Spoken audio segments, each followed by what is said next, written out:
நம்மளோட பெற்றோர்கள், நம்மளோட அப்பா அம்மா தான் நம்மளோட எதிர்காலம் அப்படின்னு நம்ம பார்த்துட்டு இருப்போம். ஒவ்வொரு பெற்றோர்களுமே குழந்தைங்க நல்லபடியா வளரணும், குழந்தைங்க என்னை நல்லா பார்த்துக்கணும், என் பையனை நல்லா பார்த்துக்குவான், என் பொண்ணு நான் நல்லா பார்த்துக்குவாங்க. எவ்வளவு செலவானாலும் ஒரு பெரிய ஸ்கூல்ல என் குழந்தைய சேர்த்து அந்த ஸ்கூல்ல அந்த குழந்தை நல்லபடியா படிச்சு அந்த குழந்தை ஒரு நாளைக்கு ஒரு பெரிய கல்லூரியில போகணும்னு சொல்லி ஆசைப்பட்டு நல்லபடியா அந்த கல்லூரியிலையும் இருக்கிற எல்லா பொருளையும் அடகு வச்சு கடன் வாங்கி நல்ல கல்லூரியில அந்த குழந்தைகளை சேர்த்து கல்லூரியில சேர்த்தது மட்டும் பத்தாம ஆசைப்பட்ட பைக்ல இருந்து ஆசைப்பட்ட கார்ல இருந்து ஆசைப்பட்ட எல்லாத்தையுமே அவங்களுக்காக செஞ்சு தியாகம் செஞ்சு அர்ப்பணிச்சு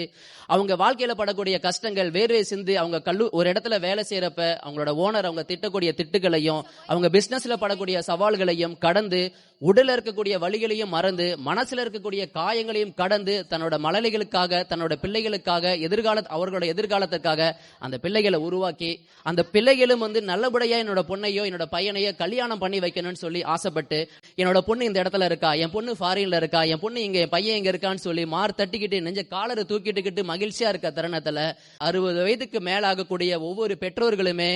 முதியவர்களா மாறப்படுறாங்க. ஒவ்வொரு மழலைகளுமே குடும்ப தலைவர்களா குடும்ப தலைவிகளா மாற்றப்படுறாங்க. அப்ப அந்த பெற்றோர்களா இருந்தவங்க முதியவர்களா மாறும் தருணத்துல தனிமை அப்படிங்கிற ஒரு விஷயம் அவங்கள வாட்ட ஆரம்பிக்கும். ஒரு பொண்ணு ஃபாரின்ல இருக்கா, இன்னொரு பொண்ணு வேற இடத்துல இருக்கா, நான் தனிமையா இருக்கேன். என்னோட கணவர் என் கூட இருக்காரு, கணவருக்கு 70 வயசு ஆயிருச்சு, அவருக்கு பிரஷர் இருக்கு, சுகர் இருக்கு, மாத்திரை வாங்கி கொடுக்க முடியல, தண்ணி மோந்து கொடுக்க ஆள் இல்ல, ஹாஸ்பிட்டல் கூட்டிட்டு போறதுக்கு என் கூட உறவுகள் யாருமே இல்ல, என் பொண்ணு நல்லா இருக்கா,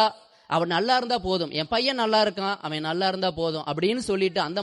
மன மகிழ்ச்சியோடையே நிறைய பேர் என்னோட பிள்ளைகள் இருந்துமே பிள்ளைகள் ஒரு கட்டத்துல நான் பாத்துக்கிறதா நீ பாத்துக்கிறதா அப்படிங்கிற கவலைகள், இன்னொரு பக்கம் நீ பையன் வீட்டுக்கு போ என் வீட்டுக்கு ஏன் வர அப்படிங்கிறவங்க இன்னொரு பக்கம், நீ பொண்ணு வீட்டுக்கு போ என் வீட்டுக்கு ஏன் வர அப்படிங்கிறது மறுபக்கம். அதுவும் பர்டிகுலரா மிடில் கிளாஸ் பீப்புள் அப்படின்னு பாத்தீங்கன்னாலே அவங்க வருமானத்தினால பாதிக்கப்பட்டு வீட்டுல வச்சுக்க முடியாது அப்படிங்கிற மறுபக்கம். இன்னொருத்தங்க படுத்த படுக்கையா முதியவர்கள் ஆயிட்டாலே உன் மலத்தை யாரு அல்றது, உன்னை யார் வச்சு பாத்துக்கிறது, சீப்போ கிளவின்னு சொல்லி அவங்கள துரத்தி ஒருவேளை உணவுக்கு வழி இல்லாம கடைசியா எப்படியோ வாழ்க்கையில வாழணும்னு ஆசைப்பட்ட நிறைய பெற்றோர்கள் முதியோர்களா மாறி ஒருவேளை உணவுக்கு வழி இல்லாம நடக்க முடியாம யாராவது என்னை காப்பாற்ற மாட்டாங்களா, ஒருவேளை உணவு கொடுக்க மாட்டாங்களா, என்னை அப்பான்னு சொல்ல மாட்டாங்களா, தாத்தான்னு சொல்ல மாட்டாங்களா அப்படின்னு சொல்லி ஏக்கத்துல இன்னைக்கு ரோட்ல நிறைய பேர் அனாதை பெணங்களா இருக்கக்கூடிய தருணம் இன்னைக்கு இருந்துகிட்டு இருக்கு நம்ம சமூகத்துல.